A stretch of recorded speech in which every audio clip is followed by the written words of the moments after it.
Hello दोस्तों, स्वागत है आपका हमारे यूट्यूब चैनल में। तो आज हम गौतम बुद्ध की वाणी पर लिखी गई किताब के कुछ अध्याय आपको पढ़कर सुनाने वाले हैं। गौतम बुद्ध की वाणी पर लिखी गई किताब है त्रिपिटक, और हम उस त्रिपिटक के महापुराण सूत को आपको बताने वाले हैं कि ये सूत क्या कहता है और इससे हमें क्या शिक्षा मिलती है। तो महापदान सूत्र में गौतम बुद्ध अपने शिष्यों को बताते हैं, तो एक समय सावथी में अनाथ पिंडक के चेतवन आराम में विहार करते हुए भगवान के भिक्षुगण के अनुरोध पर उन्हें पूर्व जन्म संबंधित धार्मिक कार्यों की कथा कही। उन्होंने बतलाया कि आज से 91 कल्प पहले भगवान अनंत और सम्यक संबुद्ध विपस्सी संसार में उत्पन्न हुए। वह सिक्खी, वैशभु, कुकसंद, कश्यप और वे स्वयं सम्यक संबुद्ध हुए। इन सबका संक्षिप्त परिचय देने के बाद उन्होंने विपस्सी भगवान की जीवनी का विस्तार से उल्लेख करके बतलाया कि उनके पिता राजा बंधुमान और माता देवी बंधुमती थी। उनका राजधानी का नाम था बंधुमती, तथा विपस्सी भगवान देवलोक से स्मृति कर और अपनी माता की कोख में प्रविष्ट हुए। उनके उत्पन्न होने पर नैमितिक ब्राह्मणों ने बतलाया कि इनका शरीर महापुरुष के 32 लक्षणों से युक्त है। यदि ये घर में रहे तो चक्रवर्ती सम्राट होंगे, और अगर घर से बाहर हुए तो ये सम्यक संबुद्ध बनेंगे। राजा बंधुमान ने विपस्सी कुमार के लिए सर्व प्रकार की सुख सुविधाएं जुटाई और 5 काम गुणों का प्रबंध किया, परंतु अलग अलग अवसरों पर वृद्ध, रोगी और मृत सन्यासी को देखकर उनके मन में निर्वेद जागने से वे अपने सिर दाढ़ी को मुंडवाकर काश्य वस्त्र पहनकर घर से बेघर प्रवज्जित हो गए। तत्पश्चात एकांत में ध्यान करते समय उनके मन में यह विचार आया कि यह संसार बहुत कष्ट में है। कोई जन्मता है, कोई जीर्ण होता है, कोई मर जाता है। एक स्थिति से च्युत होकर दूसरी में उत्पन्न हो जाता है। इससे बाहर निकलने का रास्ता कैसे जाना जाए।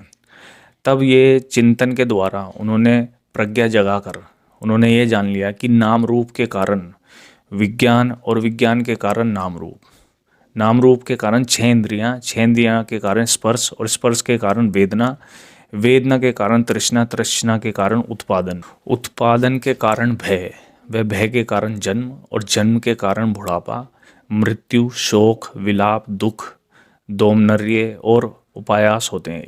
इसी प्रकार केवल जो है दुख समूह की ही उत्पत्ति होती है, ये उन्होंने जान लिया। तत्पश्चात बोधिसत्व ने 5 उपादान स्कंदों में से उद्देव्य को देखा। वह रूप, यह रूप का समुदय है और यह रूप का अस्त हो जाना है।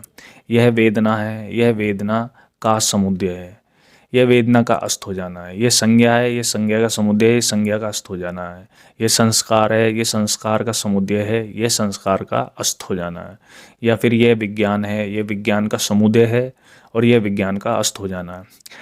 इन 5 स्कंधों को उत्पत्ति विनाश को देखकर उन्होंने चित्त शीघ्र ही चित्तमलों से सर्वथा मुक्त हो गया। जब उन्होंने जाना कि ये सारी चीज़ें हैं, तो उनका जो चित्त है इन सभी स्थितियों से निकलकर मुक्त हो गया। तब सम्यक संबुद्ध विपस्सी भगवान ने अपने बुद्ध चक्षु से संसार को देखा। इसके फलस्वरूप उन्होंने विविध प्रकार के प्राणियों को देखा।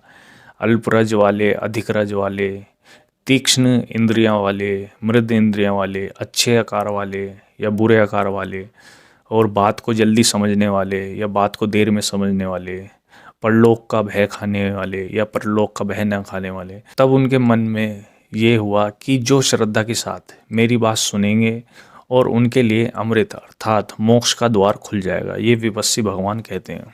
फिर धर्म के महत्व को भांपकर बड़ी संख्या में अन्य लोग भी घर से बेघर हो भगवान विपस्सी के पास धर्म सीखने के लिए आए, और इसी प्रकार वो भी धर्म को प्राप्त हुए। तो उन दिनों राजधानी बंधुमती में 68 लाख भिक्षुओं का महासंघ निवास करता था। तो भगवान ने उन्हें संबोधित करते हुए कहा कि भिक्षुओं, चारिका के लिए जाओ, बहुत लोगों के हितों के लिए जाओ, जो लोगों के लिए सुख के लिए जाओ, 2-2 होकर ज्ञान और धर्म को फैलाने के लिए जाओ। आदि में कल्याणकारी, मध्य में कल्याणकारी और अंत में कल्याणकारी अर्थयुक्त केवल परिपूर्ण परिशुद्ध ब्रह्मचर्य का परीक्षण करो।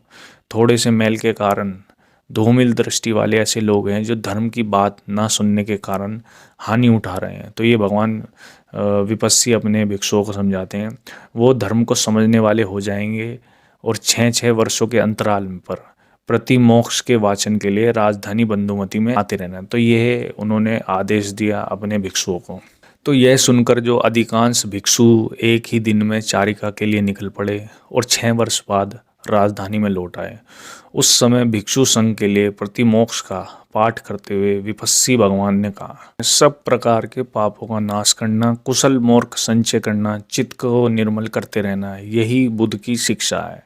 कठोर वचन दुर्वचन न कहना, दूसरों की हिंसा न करना, प्रतिमोक्ष में संयम बरतना, भोजन की मात्रा को जानना, एकांत में सोना बैठना, समाधि का अभ्यास करना, यही बुद्धों की शिक्षा है। फिर अंत में भगवान बुद्ध अपने शिष्यों को बताते हैं कि एक समय में मुझे शुद्धावास देवों ने कहा था कि आज से 91 कल्प पहले विपस्सी भगवान ने संसार में जन्म लेकर संबोधि प्राप्त करी थी।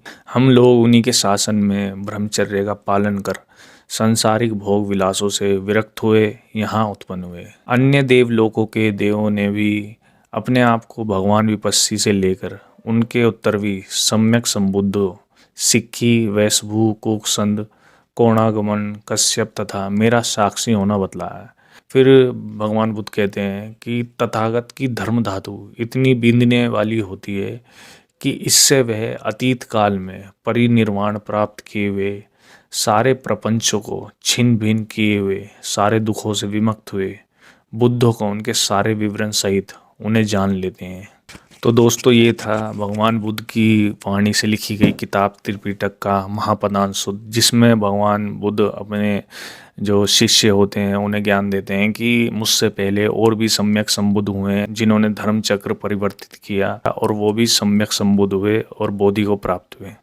तो दोस्तों, ये था त्रिपिटक का एक अध्याय महापदांशुद्ध।